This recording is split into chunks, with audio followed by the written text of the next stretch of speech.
Bismillahirrahmanirrahim. Alhamdulillah wadi masih diberi nikmat. Mugi-mugi saged ngaji istiqomah manfaat barokah fiddini wa dunya wal akhirah. Qaluhu wa adamu taswiyati baina zaujati wa khurujul mar'ah muta'attiratan. Nah, ini bahas tentang kitab Sulamut Taufik, fasal maksiatnya badan itu apa saja. Kemarin sudah dibahas, ini melanjutkan di antara maksiat badannya seseorang adalah wa adamu taswiyati lan ora anane adil. Menyamaratakan atau adil baina zaujati ing dalem antarane pira-pira bojo wadon. Jadi nek ada orang punya istri lebih dari satu, istri 2, 3 atau 4. Lah iku harus adanya adil. Nah, ini penting banget adil. Makanya repot juga di masyarakat kita ketika ada orang pengen menikah dengan perempuan 4 misalkan. Tapi dia sendiri tidak bisa adil. Nah, itu jangan sampai dilakukan. Karena catatannya orang yang punya istri lebih dari satu itu harus bisa adil. Nah, itu yang berat di situ. Nah, wa khurujul mar'ati lan metune wong wadon muta'attiratan hale wong kang nganggo minyak wangi, wong kang wangen-wangen, au muzayyinatan utawa ingkang menghias diri, walau masturatan senajan iku den tutupi aurate. Termasuk maksiatnya lagi adalah ketika ada perempuan keluar dari rumah dalam keadaan memakai minyak wangi atau menghias dirinya, jadi dandan secantik mungkin meskipun toh walau masturatan, meskipun toh dia menutup auratnya, berkerudung dan lain-lain. Karena apa? Ya mau dikhawatirkan nanti akan terjadi fitnah di jalan. Wa biizni zaujia lan kelawan ijine bojo lanange mar'ah. Meskipun toh dengan izin dari suaminya mengizinkan. Tapi ketidakbolehan tersebut ada catatannya, ingkanat lamun ono sapa mar'ah tamurru iku liwat sapa mar'ah ala rijali ing atase pira-pira wong lanang al ajanibi ingkang liya. Jadi ketika memang ketidakbolehannya itu dengan catatan perempuan tersebut lewat di laki-laki banyak yang bukan mahramnya, bukan suami, bukan mahramnya. Jadi ada perempuan keluar dari rumah, iku mau perjalanan, di situ di jalan banyak laki-laki yang bukan mahram, bukan suaminya. Nah, nanti dikhawatirkan terjadi fitnah. Apalagi perempuannya itu memakai minyak wangi atau menghias diri secantik mungkin. Meskipun toh itu menutupi aurat, itu sangat bahaya karena itu bisa menarik lawan jenis, menarik laki-laki lain yang bukan mahram, bukan suaminya. Itu bahaya di situ. Makanya terjadi fitnah.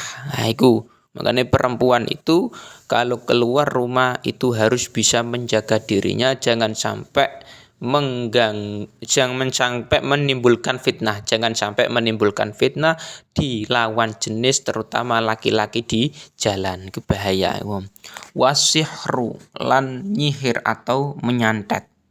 Jadi menyalai orang dengan sihir atau santet itu tidak diperbolehkan, itu termasuk maksiat. Wal khurujulan metu anto atil imami saking taat imam. Sing ke-50 adalah ketika ada orang yang tidak menaati pemerintah atau imam. Jadi imam di sini berarti pemerintah. Jadi pemerintah membuat kebijakan yang sangat bagus, sangat baik, tetapi ada masyarakat yang menolak, tidak menolak atau tidak menaati peraturan pemerintah. Nah, itu termasuk maksiat. Makanya ketika pemerintah kita mengajak kebaikan, ketika pemerintah kita punya aturan yang baik, maslahat, maka kita sebagai umat Islam harus menaatinya. Tapi kalau pemerintah kok membuat peraturan, membuat suatu kebijakan yang memang menyimpang dari ajaran Islam, menyimpang dari syariat Islam, maka kita tidak wajib mengikuti. Jadi tergantung apa yang dijadikan peraturan pemerintah itu seperti apa. Apakah itu perkara yang bermaslahat baik atau memang itu kemaksiatan atau bagaimana? Qauluhu wa tawali lan ngurusi ala yatimin ing atase pira-pira bocah yatim au masjidin utawa masjid au liqadain utawa jabatan hakim mutusi au nahwi zalika utawa sakliyane iku ma ilmihi ing dalam sartane ngertine wong bil ajzi kelawan apes al qiyami saking jumeneng bitil kal wadhifah. Jadi iki ada suatu permasalahan ketika ada orang yang mengurusi anak-anak yatim, panti asuhan misalkan. Atau dia mengurusi masjid sebagai nazir masjid. Atau dia menerima jabatan, auli qadha itu menerima jabatan sebagai hakim misalkan. Atau lain-lain. Tapi ma'ilmihi, dia ngerti, dia tahu kalau dirinya itu bil ajzi anil qiyami bitil kal wadhifah. Dia tahu kalau aku menjalankan ini, aku tidak akan mampu menjalankan tugasnya. Jadi aku ngerti, nek diriku umpama jadi pengurus masjid tidak akan mampu menjalankan dengan baik. Aku tahu nek aku ini ngurusi anak-anak yatim tidak akan berjalan dengan baik. Tapi nekat tetap dijalankan. Nah, itu termasuk maksiat. Jadi artinya apa? Ketidakbolehannya itu ketika dia memang tahu bahwa dirinya itu tidak akan mampu mengurusi perkara tersebut. Jadi nek tidak bidangnya mending nggak usah dicekal dipegang mau. Lah serahkan kepada orang yang memang benar-benar amanat, orang-orang yang memang benar-benar bisa menjalankan tugas tersebut dengan baik. Makanya jadi pengurus masjid ini berat. Makanya menjadi orang-orang yang mengurusi anak-anak yatim itu berat. Tanggung jawab dan amanatnya itu sangat berat. Ketika kita mampu, monggo silakan. Ketika tidak mampu, mending nggak usah mau. Karena tanggung jawabnya itu berat mau. Wa iwa uzzalimi lan melindungi wong kang dolim. Termasuk lagi maksiat adalah melindungi orang dolim. Ada orang dolim, terus kita lindungi supaya tidak tertangkap warga misalkan. Itu tidak boleh mau. Jadi melindungi orang yang dolim itu tidak diperbolehkan. Karena bila wong dolim itu meresahkan, membuat madharat mau. Waman uhu lan nyegae wong Islam miman saking wong yuridu ingkang ngarepake sapa men akhdal haqi ing ngalap hakim minhu saking man wong sing awal mau. Wa tarwiul muslimina lan